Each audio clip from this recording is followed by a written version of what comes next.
কিন্তু রাষ্ট্র মেরামত করবেন এই কথা বলে আপনি আমাদের যে 17 বছরের আন্দোলনের যে আমাদের অঙ্গীকার ছিল, যে জন্য আমরা রাজপথে রক্ত দিলাম, যে জন্য আমরা রাজপথে আন্দোলন করলাম, যে জন্য আমরা 17 বছর লড়াই করলাম, সংগ্রাম করলাম, সেটা ছিল এই দেশে গণতন্ত্র হাইজ্যাক হয়েছিল সেই গত 3 বারের মতো।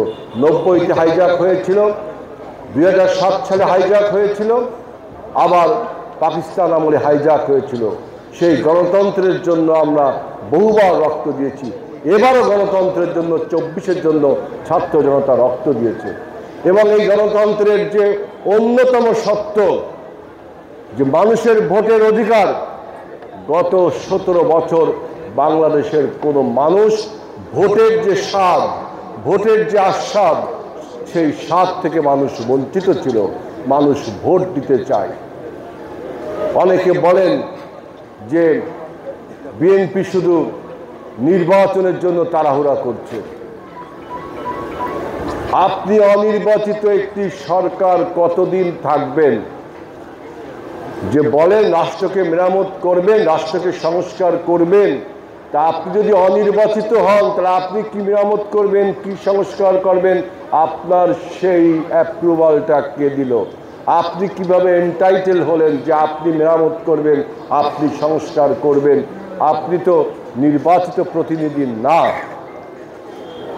আপনি যে থিওরিগুলো দিচ্ছেন যে এটা সংস্কার করতে হবে, এটা আইন প্রণয়ন করতে হবে, আমরা তো বিএনপি বলেছি যে আপনি সংস্কার করেন, আইন পরিবর্তন করেন, সবই করেন, একই সাথে নির্বাচনের ঘোষণাটাও দিন, নির্বাচনের রোডম্যাপটাও দিন। আপনি নির্বাচনের দুটো ডেট দিলেন, যে এই বছরের ডিসেম্বরে অথবা আগামী বছরের জুন মাসে। আমরা বললাম যে এতদিন লাগবে কেন? নির্বাচন একটি সুষ্ঠু গ্রহণযোগ্য নির্বাচন করতে নির্বাচন কমিশনকে যদি শক্তিশালী করা হয় তাহলে তো আপনার এতদিন লাগে না। আপনার এতদিন লাগবে কেন? তার একটা ব্যাখ্যা দেন, তার একটা রোডম্যাপ আপনি দেন। আপনি শুধু নির্বাচন কবে হবে সেটা না, আপনি কতদিন থাকবেন এটাও তো আপনার বলা উচিত। যে আপনার সরকারের মেয়াদটা কত, এটাও কি আপনি স্পষ্ট করে বলছেন? বাংলাদেশের যে কোনো নির্বাচিত সরকার বলে যে আমার 5 বছর আমি ক্ষমতায় থাকব। যখন কেয়ারটেকার গভর্নমেন্ট বা ইন্টারিম গভর্নমেন্ট থাকে তখন বলে যে আমি 3 মাস থাকব।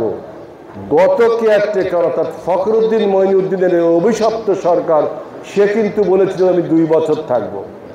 কিন্তু আমরা রক্ত দিয়ে যে সরকার তৈরি করলাম সেই সরকার এখনো পরিষ্কার করে বলল না তার মেয়াদ কতদিন।